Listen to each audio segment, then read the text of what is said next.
Hello et bienvenue dans cette toute nouvelle vidéo.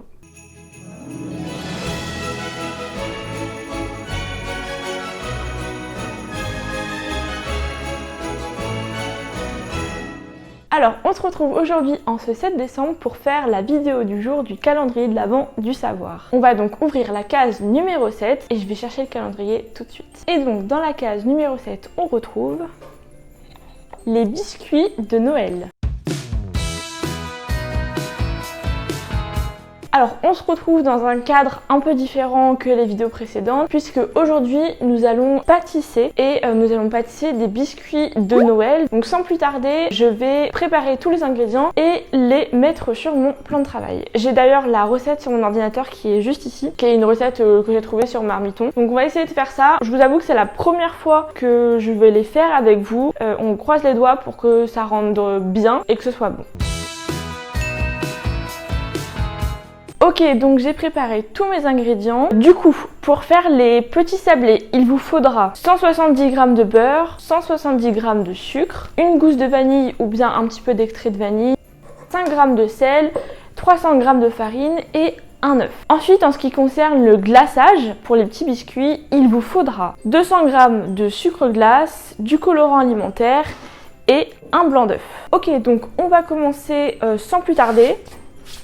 Du coup, pour les petits sablés, il faut commencer par mélanger le beurre, donc il faut qu'il soit pommade, avec le sucre. Donc là, ils mettent à l'aide d'un robot ou d'un fouet électrique. Donc du coup, je vais les faire avec mon fouet électrique. Donc je prends un saladier tout d'abord. Hop, donc je me munis également de mon fouet électrique. Je vais mettre mon beurre. Est-ce que mon beurre est pommade ? Non, pas tout à fait. Je le passe quelques secondes, histoire qu'il ramolisse un petit peu sans qu'il fonde. Donc je mets le beurre dans mon saladier. Sans le bol, c'est mieux. Et je viens y rajouter le sucre. Et donc je vais venir battre tout ça avec mon fouet électrique. Donc il faut que je me mette là-bas parce que j'ai pas de prise. Et c'est parti. Donc voilà, je pense que quand on a obtenu quelque chose d'assez crémeux comme ça, on n'est pas trop mal. Ok. Ensuite, ajoutez l'œuf, le sel et la vanille et fouettez à nouveau pour bien tout incorporer. Donc je vais commencer par ajouter un petit peu de sel. Voilà. Un petit peu de vanille. Et enfin, je vais rajouter mon œuf. Et on va venir rebattre ça pour bien incorporer le tout. Ok, donc là, on obtient une petite pâte pas très ragoûtante. Et donc maintenant, il faut ajouter la farine en plusieurs fois, toujours à l'aide du robot, que l'on n'a pas évidemment. Ok, donc on va ajouter la farine du coup en plusieurs fois. Moi, je vais venir avec ma cuillère en fait, que comme j'ai pas de robot, du coup, Ça en vrai ça peut être une super activité pour occuper les enfants pour Noël, dit-elle alors qu'elle n'a absolument pas d'enfants. Mais voilà, ça peut être cool. Donc là on commence à avoir quelque chose qui ressemble un peu à une pâte. Vous voyez ça fait une pâte vraiment épaisse. Faire une boule de pâte, filmer au contact et laisser reposer Ah ouais, en fait il faut laisser reposer 1 heure au frigo. Je pense que c'est pour que la pâte elle durcisse bien et qu'elle soit plus malléable. Mais là comment vous dire que j'ai pas le time en fait. Et après, il faut étaler la pâte sur 5 mm environ. Mais oui, mais en fait, je suis obligée de la laisser au frigo, je vais pas pouvoir étaler ça. Si je la laisse genre 30 minutes au congèle, vous croyez que c'est bien? Mais oui, parce qu'en fait, là, elle est trop molle pour que je puisse l'étaler en vrai de vrai. Je crois que je vais pas attendre. Vous voyez, c'est un peu genre... Je le sens mal, cette histoire. Voilà!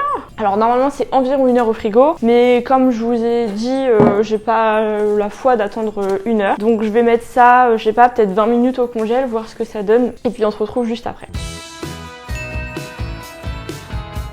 Ok, donc ça fait à peu près 30 minutes que la pâte est au congèle, du coup je vais la sortir maintenant. La pâte a bien durci, en vrai je pense que c'est une étape qu'il faut pas louper parce que tout à l'heure ça aurait été clairement impossible de l'étaler. Et après il faut l'emporte-piécer.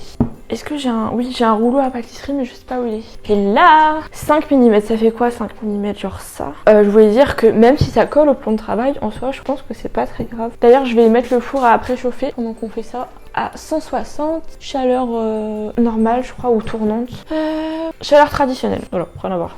Faut pas que ce soit trop épais non plus je pense. Allez, j'ai mis de la farine partout sur mon sel.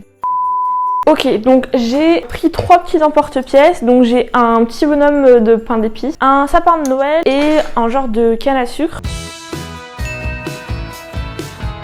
Ok, donc là on a du coup notre pâte que j'ai bien étalée. Je sais pas si vous voyez mais ça fait bien genre 5 mm donc on est bien. Du coup je vais juste préparer genre ma plaque avec le papier cuisson dessus. Donc j'ai bien mon papier cuisson dans ma plaque comme ceci. Alors on va commencer par faire petit bonhomme pain d'épices un peu comme ça.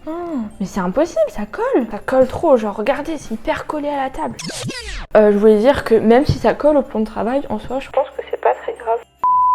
Je refais, c'est pas possible. Franchement, n'hésitez pas à rajouter de la farine hein, parce que là... Bon, en vrai, mes bonhommes, ils ont une tête de bonhomme, mais je vais essayer le sapin du coup. Ah, c'est pas trop mal, hein, regardez. Et ensuite, je vais faire une petite canne à sucre comme ça. Regardez. Regardez. C'est pas mal, franchement. Et du coup, je vais enfourner ça à 160 degrés pendant 20 minutes. Alors les petits biscuits viennent de finir de cuire. En attendant qu'ils refroidissent, on va préparer le glaçage. Là c'est mieux, non? Mélanger au batteur le blanc d'œuf avec la moitié du sucre glace. On va séparer le blanc. Et il faut pas mettre de sel là pour que ça monte?